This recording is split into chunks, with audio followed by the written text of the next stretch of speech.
Gusto mo ba makakita ng provincial style sa gitna ng nagtataas ang mga building? It's sa tara, puntahan natin, kain na din. Ang nakikita nyo ay Kampong Baro, kung saan merong legit at masasarap na pagkain, pati na rin mga preserved na bahay.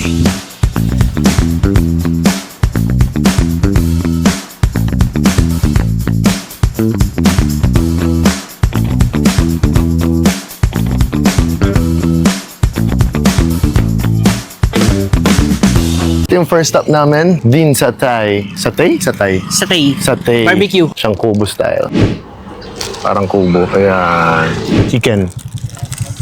Siyang barbecue lang naman yun. Sa'yo? Daging. Baka. Ano natin? Laging baba. Peanut sauce. Ang sarap. Ang lasa niya, no? Yung usual sa atin, mga toyo, suka, no? Apo. Ito pala yung price niya. Yan. Ayam, 130. Daging, 2 ringgit. Manamis-namis dahil sa peanut sauce. Daging. Oh, yung lambot. Kahit naka-brace ka, makakain mo siya. Solid. Solid.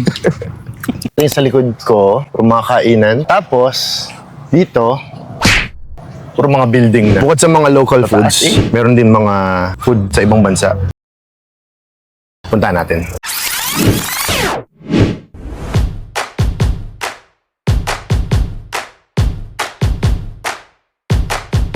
Yan, usually dyan kakakain sa labas. Birang-bira dito yung sa loob, tas naka-aircon. Uncle D.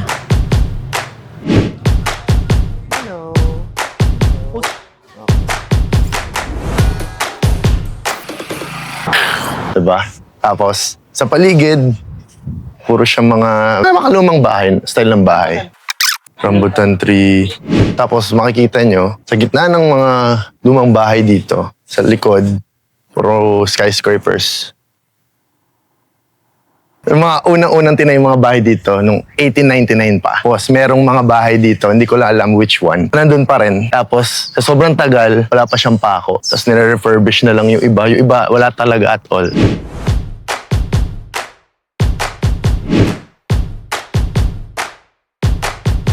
Kabalik na kami dito sa Wokkang fried rice, yung mura daw at masarap. At iyon, kanina walang pila, ngayon may pila na, so kailangan namin pumila. Tignan natin yung kitchen nila. Let's go. Tapon na doon. So yun na.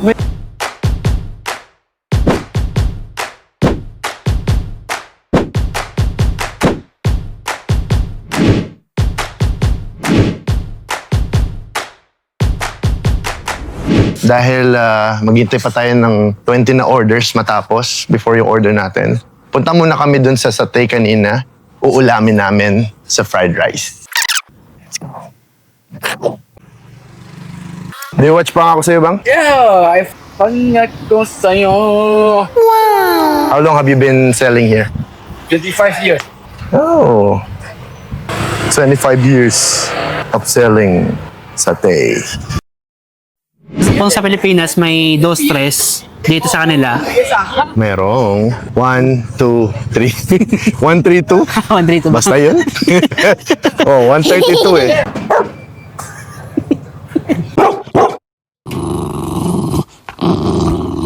Ito, tek. 185. Order 185. 193. 193. Let's go. Ang sa akin ay signature beef steak. Kita ba to? Sa akin, Shanghai. Shanghai. Tingin na sa'yo. Ay! Nangyari? Bango. Yan na siya. Ito naman yung sa akin. Hindi ko naamoy. Ito siya. Sa lahat ng food vlogger, ako yung walang pang-amoy. Ito pa yung napili kong niche, no? Yan! Meron din chili garlic. Yan. Yung para siyang sa Chowking. Ayan, no? Sarap, boy. Sabi niya, manghang daw yung chili garlic. Titikman ko. Medyo mataas yung tolerance sa anghang. Siguro sa normal na tao, manghang nga to. Saan okay lang? Ang sarap. Sarap yung chili garlic nila. Anghang. Hindi mo rin kaya? Ito na siya. Ayan, shit. Ayan na. Ika nga ni Ninong Rai, the perfect bite.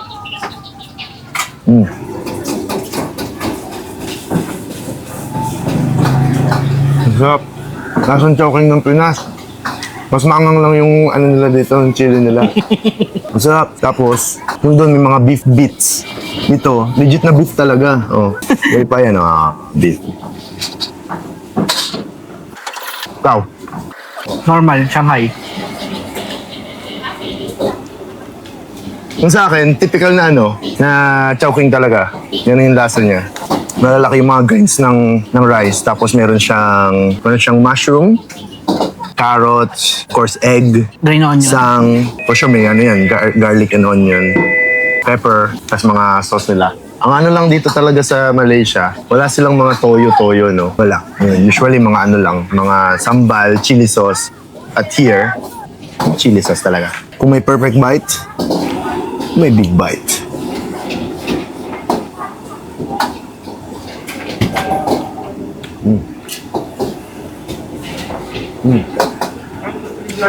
Ang sarap. Ang galing, parang ang beef steak yun sa akin. Ang lambot ng beef niya. On the sides, kumili din kami ng mga satay. Or yung kinain namin kanina ng mga parang barbecue. Konti lang naman. Yan. Tapos yan, meron siyang konti lang naman na sauce. Oh. Peanut sauce. Tapos, meron siyang kasamang pipino at onion. O plastic na kasi tinake out namin. Man, sarap. Meron ding beef. Yeah. Kain natin to. Kunti lang in-order namin kasi hindi namin siya ganun gusto. Yan, ang dami. Meron siyang kasamang peanut sauce. Yan.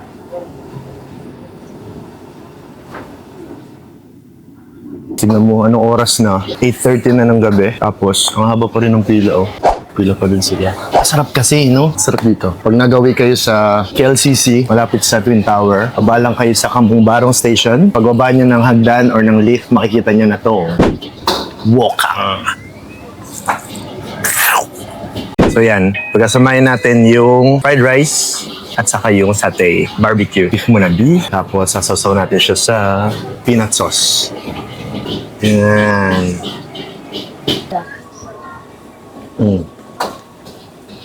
Stop. Baka mamahan yung kain.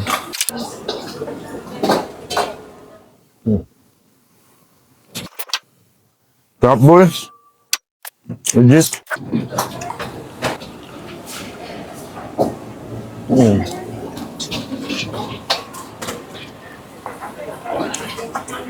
Ulit, no? Sulit.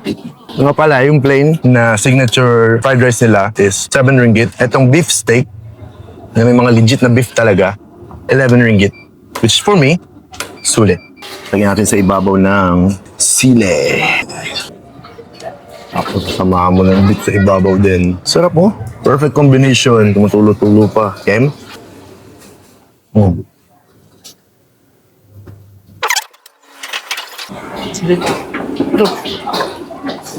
Tubig. Sarap. Next natin yung chicken.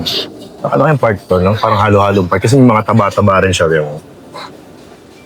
Sa mga usual na nabibilan mo, meron silang mga peanut sauce, sambal, Thai sauce, which is matamis. Ito sa kanila, peanut sauce lang. Ang galing, no? Nabuhay sila, nagtagal sila ng 25 years. 3 years old pa lang ako, nagtitinda na sila ng satay. Panyat ko sa'yo. Tapos, meron silang binigay na pipino at onion. Siyempre, try natin yan.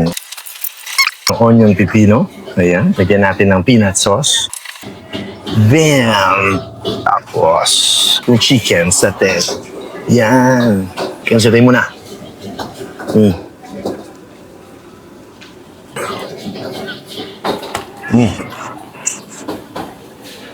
Sabi siyempre subukan ng kanin.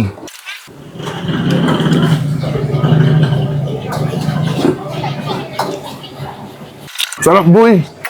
Sarap! Natin, try nyo. Sobrang sarap talaga, legit. Try it yourself. Bigyan natin ng peanut sauce yung rice naman. Rice, tapos may peanut sauce. Yan mo.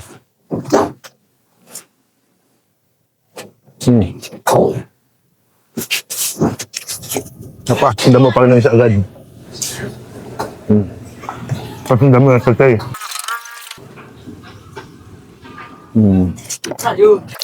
Manghang.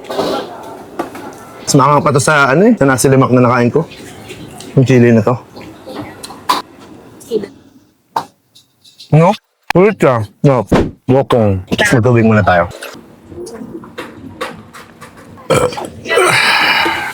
Sarap. Parang alam mo yun, parang sarap matulog agad after nito. Paubos pa lang siya. Busog ka.